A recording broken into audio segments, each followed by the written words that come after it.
Hi everyone, Greeno here and welcome to another video here on my Greeno Eats channel. Now today I'm going to be resurrecting something that I used to eat quite a lot as a child, but I think I've only had about once in the last 30 years. There's a bit of a British classic, which as I understand it is also popular in Australia. They have this on toast, which I find a little bit weird.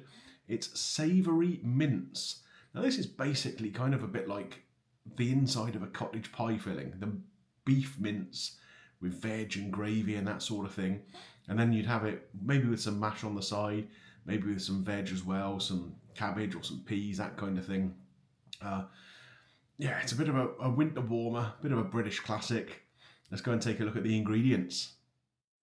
So we have what the French would probably call a mirepoix, a little vegetable base. So some nice finely diced carrot, onion, you can use white onion or red onion, and a little bit of celery. That'll all add to the flavour nicely. Of course, the main ingredient is the beef mince. So I've got a lean steak mince here, a 5% fat one. A little bit healthier than some you get out there. Your average hamburger mince, for example, will probably be about 15 to 20% fat, so a little bit leaner, but we'll get plenty of flavour into it. This here is going to be the basis of the sort of gravy of the sauce. We have some flour here and some beef stock. I've made the beef stock probably about double strength compared to how it should be, because I don't know how much liquid we're going to need in there. Obviously you'll get some liquid coming out of the vegetables as it cooks. And finally we need some seasonings, of course. So we've got salt and pepper there. I've gone with garlic granules rather than actual garlic today, and some Worcester sauce. That's going to really add to that sort of richness, the umami kind of flavour of the gravy. Yummy. So I'm going to use a wok for the first part of this process, even though it's going in the slow cooker. We want it to start to cook before we put it in there, so we're going to put a little spray of oil into that pan, and then we're going to get the mince in there to brown. Right, so the mince is in. We just need to break this up and get it cooking. We want it to really brown quite nicely. The more browning we can get on there, the better the flavour is going to be in the finished product. So it's just a case of breaking this up. I like to use a wok for this because you've got a bigger surface area than you would in a normal pan. And you can get a good lot of heat into it. And it's easier to move things around if you've got two hands. I'm holding the camera with one hand. As you can see, this is already starting to brown a little bit. We really need that to brown up nicely though. So there we go. The mince is browning nicely. It'll soon be time to get that mirepoix of vegetables in there and get them cooking up as well. There we go. The veggies in. We've got the carrots there, the celery here, and the onion. So we'll just let that all sweat down a bit, get it all mixed in together.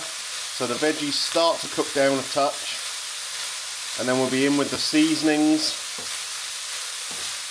a bit of flour, and the stock to make the gravy. Salt and pepper's been added now. We're going to pop in a little bit of this garlic, just to add a little bit of flavour. Okay, I've turned the heat down a little bit now everything's starting to cook, and we're going to get in with this flour. Now it's quite a dry mixture at the moment. This flour, we just want it to cook off a little bit so that we can then add the stock, and that will make it into a nice gravy. So I've gone with, I don't know, probably about a tablespoon really of flour here, and that all just needs to get mixed in so it's coating everything to cook out just a little bit. Don't worry if it catches on the pan a little bit, because we're going to be adding the stock in shortly. And that will deglaze everything off the pan anyway. Okay, so that flour is cooked through now. You can see it's kind of stodged this up a little bit more than it was. It's a little sticky. We're now ready to add in the stock, which I have here. Now I will reserve a tiny bit of stock at the end, so that when I put this all into the slow cooker, I've got a little bit more left to deglaze the pan if needs be. If the pan doesn't need it, then I'll just stick the stock straight in. So we've just got this little bit of stock here left. Put that to one side for now and wait for this to do its magic. Okay, Now time to transfer into the slow cooker. Now don't worry if it looks a little bit thick at this point, because like I say, I do have a little bit of that stock reserved, which will go in. I'm going to deglaze the pan with that. As you can see, we've got some bits sticking on there, and that's all the flavour. Of course, you can add a little bit more liquid during the cooking process if necessary, but don't forget, these veggies, as they start to cook down, will release a little bit more moisture, and you don't want it to be runny. You want this to be a nice sort of unctuous gravy all around the mince. So I'm just going to deglaze that pan a little bit now. But here is a close-up of what we got so far.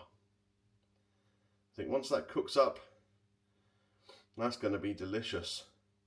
It's going to sit in that slow cooker for about 7 hours on low. Almost forgot one crucial ingredient, folks.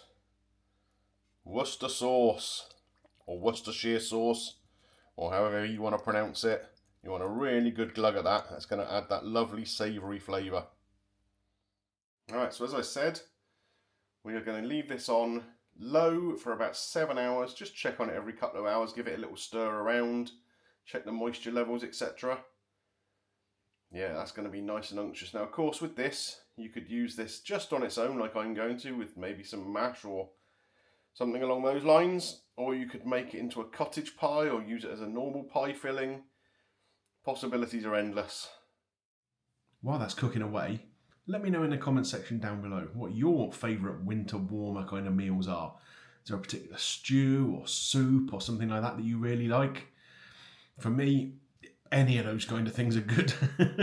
A nice lamb stew is a good thing, isn't it? Or even a chicken curry, something like that is really good for keeping the cold out, isn't it? But yeah, let me know what you like. Okay, gang. Well, the savoury mince is cooked up. It's probably about a couple of hours before I was planning to serve it, but I have some here in a little bowl. Reason for that, a bit of a change of plan. Mrs. Greeno has just got in from work, and I basically told her about the savoury mince I'd made, and she turned her nose up and was like, I don't want to eat that for dinner.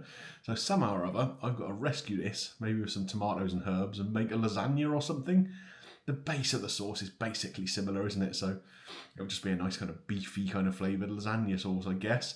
But I'm determined that I'm going to try it. So take a little look at it. Okay, gang, so this is what you end up with. It's a nice kind of thick, rich sauce, if you like, or I don't know whether you'd call it a stew or what, but this is savoury mince. You can see the big bits, well, not big bits, but the chunks of carrot still in there, fairly prominent. The onion and the celery will have melted down nicely, and you've got that nice kind of unctuous gravy. You can see that clinging onto the spoon a little bit there. I say you could use this as a filling for a cottage pie. Or you can just have it on its own with some sides on the plate. Or, as I'm going to have to do, transform it into something completely different. But let's give it a try anyway, see how it is. I tell you what, it smells good. I've been looking forward to this all day long. I've been in the house while this has been cooking, and the smells coming from the kitchen with that slow cooker going have been absolutely great. So I just have to have some before I transform it into something else. So here we go. If you take a look at this, this is going to be delicious. Lovely and unctuous. You can smell the pepper and everything in there.